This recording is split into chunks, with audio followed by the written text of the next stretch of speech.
বাংলাদেশের আসন্ন ত্রয়োদশ জাতীয় নির্বাচনকে ঘিরে রাজনীতির মাঠ ক্রমেই উত্তপ্ত হয়ে উঠছে। শুরুতে যেখানে বিএনপির নিরঙ্কুশ এগিয়ে থাকার ধারণা তৈরি হয়েছিল, সেখানে সময় গড়ানোর সঙ্গে সঙ্গে সেই সমীকরণ জটিল হয়ে উঠছে। একদিকে ক্ষমতাচ্যুত আওয়ামী লীগের মাঠে না থাকা বিএনপিকে স্বস্তি দিচ্ছে, অন্যদিকে জামায়াতে ইসলামের দ্রুত শক্তি সঞ্চয় ও সংগঠিত উত্থান বিএনপির জন্য বড় চ্যালেঞ্জ হয়ে দাঁড়াচ্ছে। বিশেষ করে তরুণ ভোটারদের মধ্যে জামায়াতের প্রভাব বৃদ্ধি, বিশ্ববিদ্যালয়ের নির্বাচনগুলোতে তাদের সাফল্য এবং মাঠ পর্যায়ে সক্রিয়তা বিএনপির জন্য উদ্বেগের কারণ হয়ে উঠেছে। ফলে বিএনপি এখনো এগিয়ে থাকলেও ক্ষমতায় যাওয়ার পথ যে মোটেও সহজ নয় তা ক্রমেই স্পষ্ট হয়ে উঠছে। আমরা রাজনীতিকে পেশা হিসেবে গ্রহণ করি নাই, এই রাজনীতিকে আমরা কর্তব্য হিসেবে গ্রহণ করেছি। ভারতের বেঙ্গালুরুতে বসবাসকারী সুধা রামচন্দ্রন এশিয়া প্যাসিফিক অঞ্চলের রাজনীতি, সমাজ ও সংস্কৃতি নিয়ে আন্তর্জাতিক অনলাইন নিউজ ম্যাগাজিন দ্য ডিপ্লোম্যাটে বাংলাদেশের আসন্ন নির্বাচন নিয়ে একটি প্রতিবেদন লিখেছেন। তিনি দ্য ডিপ্লোম্যাটের দক্ষিণ এশিয়া সম্পাদক। তার প্রতিবেদনটির নির্বাচিত অংশ তুলে ধরা হলো। আসন্ন নির্বাচনে মূল লড়াই হচ্ছে মধ্য ডানপন্থী বিএনপি নেতৃত্বাধীন জোট এবং কট্টর ডানপন্থী জামায়াত নেতৃত্বাধীন ইসলামপন্থী জোটের মধ্যে। একসময় বিএনপি ও জামায়াত একে অপরের রাজনৈতিক মিত্র ছিল এবং একসঙ্গে নির্বাচন করত। এমনকি 2001 থেকে 2006 মেয়াদের বিএনপি সরকারে জামায়াতের নেতারা মন্ত্রীর দায়িত্বও পালন করেছিলেন। গত বছরের ডিসেম্বরের শেষ দিকের কিছু ঘটনায় বিএনপি নতুন করে গতি পেয়েছে বলে মনে করা হচ্ছে। তারেক রহমানের দেশে ফেরা নেতাকর্মীদের চাঙ্গা করেছে এবং সাধারণ মানুষের মধ্যেও ইতিবাচক সাড়া ফেলেছে। তিনি আনুষ্ঠানিকভাবে দলের চেয়ারম্যানের দায়িত্ব নেওয়ার পর কোনো বড় বিরোধ বা ভাঙন হয়নি, বরং এতে দল নতুন প্রাণ পেয়েছে।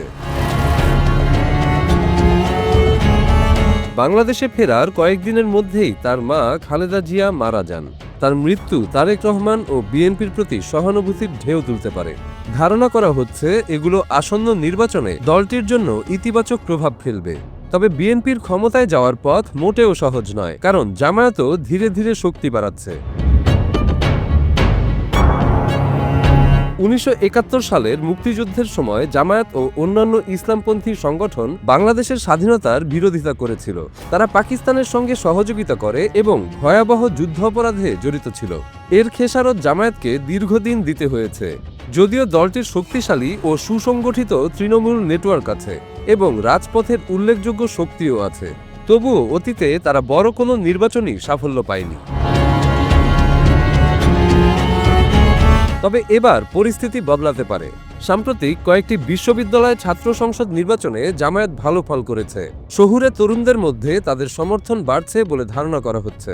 পরিবর্তন ও সুশাসনের প্রত্যাশায় থাকা অনেক ভোটারের কাছে জামায়াত এখন আকর্ষণীয় বিকল্প হয়ে উঠছে। মুসলিম সংখ্যাগরিষ্ঠ বাংলাদেশের মোট জনসংখ্যার 8 থেকে 10% হচ্ছে ধর্মীয় সংখ্যালঘুরা। অতীতে তারা আওয়ামী লীগকে ভোট দিতেন, কিন্তু এবার বিএনপি ও জামাত দুই দলই এখন ভোট ব্যাংকের দিকে তাকিয়ে আছে। হিন্দু ভোটাররা বলছেন দুই দল থেকেই তারা ভয়ভীতি ও চাপের মুখে পড়ছেন।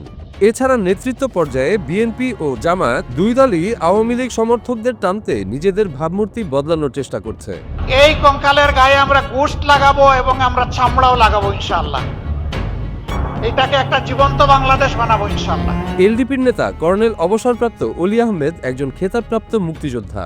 1971 সালে তাদের ভূমিকার কারণে তৈরি হওয়া নেতিবাচক ভাবমূর্তি কিছুটা হলেও কাটবে। অন্যদিকে এনসিপি গড়ে উঠেছিল 2024 সালের ছাত্র আন্দোলন থেকে এবং ধারণা করা হচ্ছিল তারা তরুণ ও প্রগতিশীল ভোটারদের টানবে। কিন্তু দলের তুলনামূলক ধর্মনিরপেক্ষ অংশ ভেঙে যাওয়ায় সেই সম্ভাবনা ক্ষীণ হয়ে গেছে। আওয়ামী লীগ সমর্থক ও ধর্মীয় সংখ্যালঘুরা বিএনপি না জামাত কাকে ভোট দিবেন তা নির্ভর করবে তারা অতীত ভুলে যেতে রাজি কিনা তার উপর। জামায়াত এখন দাবি করছে তারা সংখ্যালঘু বা নারী বিরোধী নয়, কিন্তু তাদের প্রার্থী তালিকায় ভিন্ন কথা বলছে। তারা মাত্র একজন হিন্দু প্রার্থী দিয়েছে এবং কোনো নারী প্রার্থী দেয়নি। বিএনপির ক্ষেত্রে তারেক রহমান এখন অন্তর্ভুক্তিমূলক ও মধ্যপন্থী রাজনীতির কথা বললেও তার উদ্যোগেই অতীতে বিএনপি জামায়াতের সঙ্গে জোট করেছিল বলে বিশ্বাস করা হয়। খালেদা জিয়া ও মুক্তিযুদ্ধে অংশ নেওয়া অন্য সিনিয়র বিএনপি নেতারা নাকি সেই জোট নিয়ে অস্বস্তিতে ছিলেন।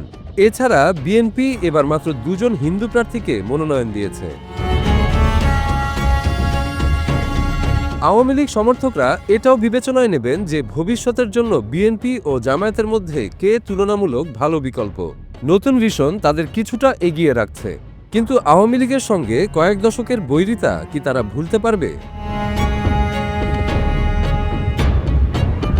দীর্ঘদিন ধরে বিএনপি ও আওয়ামী লীগ একে অপরের সরকার অচল করে দিয়েছে, রাজপথ ও নির্বাচনে মুখোমুখি সংঘাতে জড়িয়েছে। এখন সেই আওয়ামী লীগ সমর্থকেরাই বিএনপির জয়ের ভাগ্য বদলে দেওয়ার অবস্থানে আছেন।